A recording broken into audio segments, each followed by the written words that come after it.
I'm in a bit of a predicament here because this is an interesting watch. Every time, it's a watch of contention, because every time a video is done of this watch, some I shouldn't say ignorant, but it is, they're ignorant. Some ignorant people say, oh, that's a copy of a particular model of another brand. Let me show you the watch. Check this out.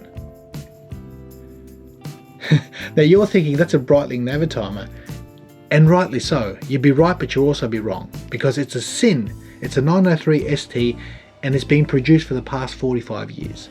And a lot of people don't know that. A lot of people don't know where this watch came from. Because back in the 70s, in the quartz crisis, Breitling was struggling, just like a lot of other Swiss brands.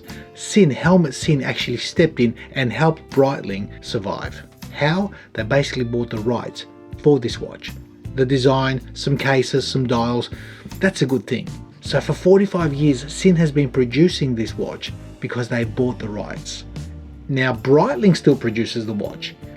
And I've got to tell you something, the position I'm in, because I love Breitling, but I also love Sinn. So I'm in a sort of a weird position here, because I like the Navitimer, I always have, but this thing here, the best way for me to put it is this. One watch is a Toyota that's basically dressed up like a Ferrari. The other watch is a Ferrari. And I want to let you guys guess which one it is at the end of this video. So it's cold, it's late, let's turn the camera, let's check out this Sinn 903 ST Aviation Chronograph.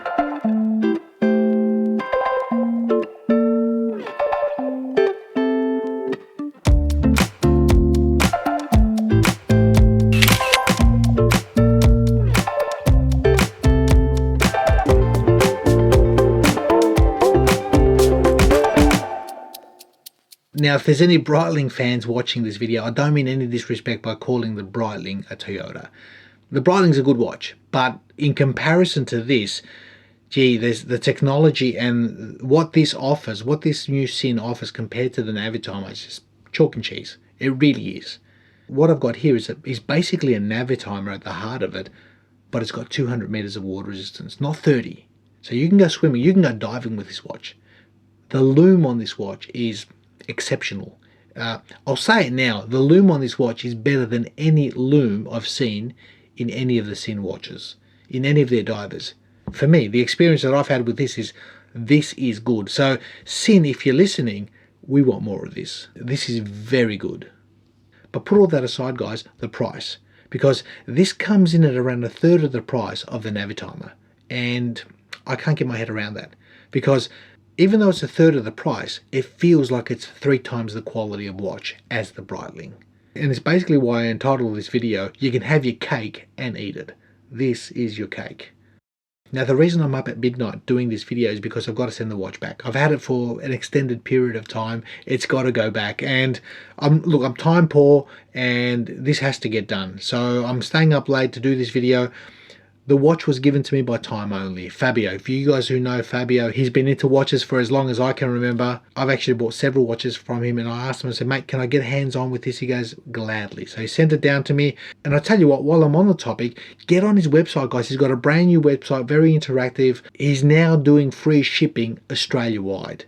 And something that he's never done before, he's offering worldwide shipping. So basically anywhere in the world, you look at his website, if you like a watch, bang, you can get it from his website.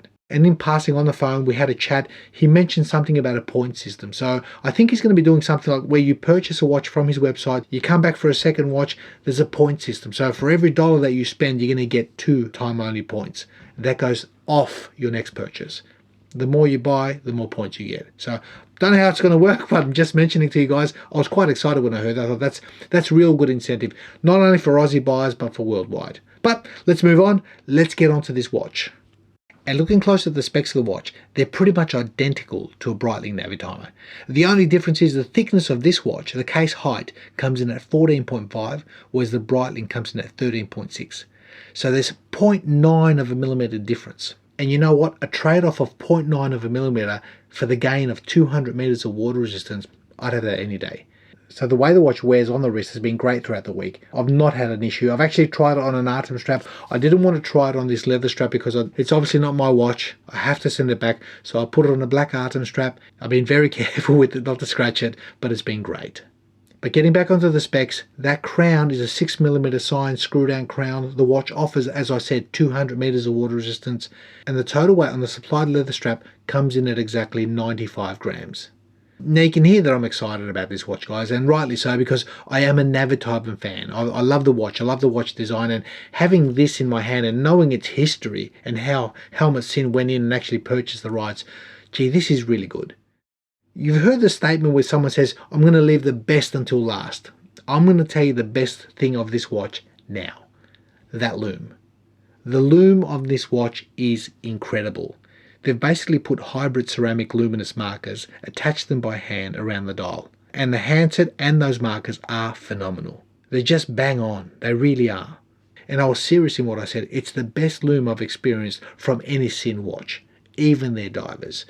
It is that good. So this is the sort of stuff I want to see coming more out of Sinn. Now turning my attention to the movement of this watch, you got a La Jouperet L110. It's basically designed upon the Valjoux 7753, but with a column chronograph. So functionality wise throughout the week has been great. It's accurate on the time graph, it's been accurate on the wrist, and it also has 60 hours power reserve. And that's one area where the Breitling, they say that they've got a manufacturer movement, an in-house movement. It's got 70 hours power reserve. Again, to me, it looks like it's based on a Valjoux movement, tri-compacts layout, same as this. That's one area where the Breitling has a slight advantage. And I say slight advantage, guys, because spending the money, spending 13 grand for a Breitling or 4,900 for a Sinn, I'm trying to get my head around it. This thing here can be serviced by anyone. Ideally, you'd go back to Sinn to get it serviced, but it can be serviced by any good watchmaker. With a Breitling, well, it's in-house.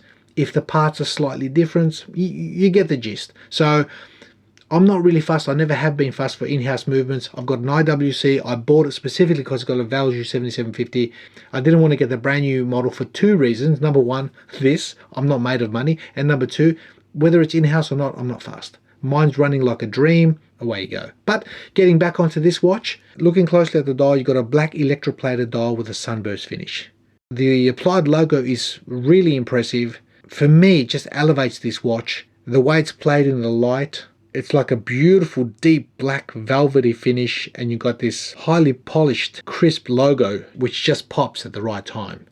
And if you also notice, there's a date complication nicely disguised between 4 and 5 o'clock between those loom plots. And to me, like all Sinn watches, it's integrated nicely. It's there when you need it. It's basically disguised when you don't. And it's actually legible, which is pretty cool. Now, before I get on to any gripes or room for improvement, what's the price? Well, this particular one, as is, as you see it, it comes in at 4,995 Australian dollars. So under 5 grand. I believe there's two other variants. There's a blue one, a limited edition, as well as another blue one, a darker blue, and this black one. And for me, this black one's probably the most versatile. Being black and white, you can put a black strap, a leather strap, a rubber strap. It's up to you. At the end of the day, I think we all know that black or white, they're pretty much more versatile watches. Now, moving on, what are the gripes and what is the room for improvement that I found on this watch? Well, apart from any standard niggles that you might encounter with any Navitimer or 903, in other words, the legibility, being able to read the fonts on that slide rule on that bezel. But then again, who buys a watch like this to use the logarithmic scale or the slide rule? It's all looks. I mean, maybe I'm wrong. Maybe there are pilots out there. Maybe people who actually use this. It's like the chronograph function and the tachymetric scale. I did a video of how to use the tachymeter, and 99.9% of the viewers said we didn't even know what it was or how it works, and we don't use it anyway. So it's more of a nostalgic thing. We've all got phones these days that can do these calculations for us. So legibility might be one factor, but that's a standard gripe of the design of the watch. That's normal. And I think the sharpness, the clarity, and the printing, the quality is very good. So you really shouldn't have any issues in that regard. And my second gripe, well, there's a light blue variant. It's a limited edition. I believe there's 500 variants. They're pretty much sold out. And it's a bit of a shame. I think the colorway is nice. Just release it. You know, as far as I'm concerned, don't do limited numbers on watches. Just make them, produce them. But that's me. That's how I feel. Next gripe for me, I'll touch on the height. I'll throw it in the mix. 0.9 of a millimeter. For me, like I said, it's a good trade-off. This is 14.5. The Navitimer's 13.6. So it's 0.9 of a mil. Take it for what you may. 30 meters of water resistance on the Navitimer. 200 meters of water resistance on the Sinn. Give me the 200 meters any day. I'd rather go to the beach, I'd have a rubber strap on this or a bracelet. I don't have to take the watch off. Any water activities, no issue. It's a dressy piece, it looks amazing, you don't have to change your lifestyle. So for me, that's a big win-win. So summing up, guys, a very interesting piece. Like I said, I think it's made better than the Breitling. I've had the Breitling in the hand. Spec-wise, it's above and beyond what the Breitling offers. And guys, I've got to be honest, I didn't want to make this about a head-to-head Breitling versus Sinn. It's not my intention here, but I wanted to put these nuances, these little differences in there so you can get a gauge.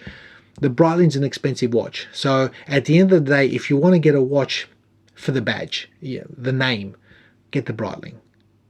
But if you want to get a better watch, you get the Sinn. As a Breitling fan, I'm saying that, and it pains me to say that, guys, but I've always loved the Navitimer, but I can't justify 13 grand. I know in the back of my heart and mind I've got much better watch. Technically, even it's gorgeous. The way it's been finished, its execution, the details on this watch is really top level. So I hope you enjoyed that, guys. I'm going to go to bed.